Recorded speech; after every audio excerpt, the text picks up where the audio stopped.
Indigo एअरलाईन्सशी संबंधित agile कंपनीच्या अन्यायकारक पगारवाढी विरोधात ठाकरेंच्या शिवसेनेची भारतीय कामगार सेना आणि मनसेची हवाई कर्मचारी सेना यांनी पुन्हा आज एकत्रित आंदोलन केलं।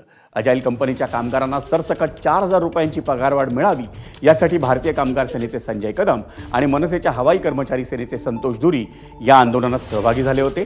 अजाईल कंपनीच्या कर्मचाऱ्यांच्या प्रश्नावर ठाकरेंच्या शिवसेनेचे खासदार अरविंद सावंत आणि मनसेचे नेते नितीन सरदेसाई यांनी कामगार आयुक्तांचीही भेट घेतली। अजाईल कंपनीनं भाजप प्रणित कामगार संघटनेसोबत कामगार विरोधी करार केल्याच्या निषेधार्थ ठाकरेंची शिवसेना आणि मनसे एकत्र आल्याचं सांगण्यात येतं। ही जी लबाडी आहे ती मी आयुक्तांच्या नजरेस आणलेली आहे। म्हटलं ज्यांना मान्यता नाही, जी मेजॉरिटी नाही, त्याच्याबरोबर कसा करार करतात?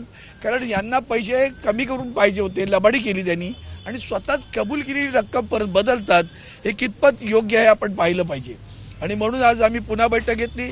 एक शेवटची संधी देणार, 2 बैठकांना मॅनेजमेंट आलेली नाहीये आणि ती जर आली नाही तर या संदर्भात आता पुन्हा काहीतरी 3 जुलै 2025 ची तारीख दिली, तारखा ते देत राहतील। आम्ही आता वाट पाहणार नाही।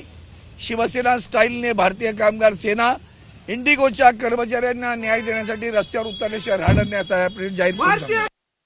मॅनेजमेंट चर्चेला येत नाही, तेच सांगतो ना, त्यांना जे हवं ते केलं। तो जो करार केलाय तो संपूर्णपणे कामगार विरोधी आहे। तर मला याच्यामध्ये असंही वाटतं की कुठेतरी, आणि हा मुंबई विमानतळापुरता आहे, म्हणजे दिल्लीच्या जी मॅनेजमेंट आहे ती दिल्लीची आहे, म्हणजे दिल्लीचा मॅनेजमेंटचा हा मुंबईच्या कामगारांवरती आकस काही असण्याचं काही विशेष कारण आहे का, हा सुद्धा मला शंका येते।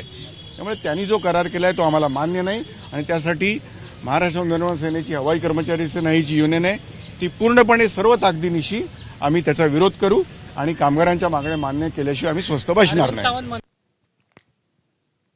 वळूयात पुढच्या बातमीकडे। नव्या राष्ट्रीय शैक्षणिक धोरणाच्या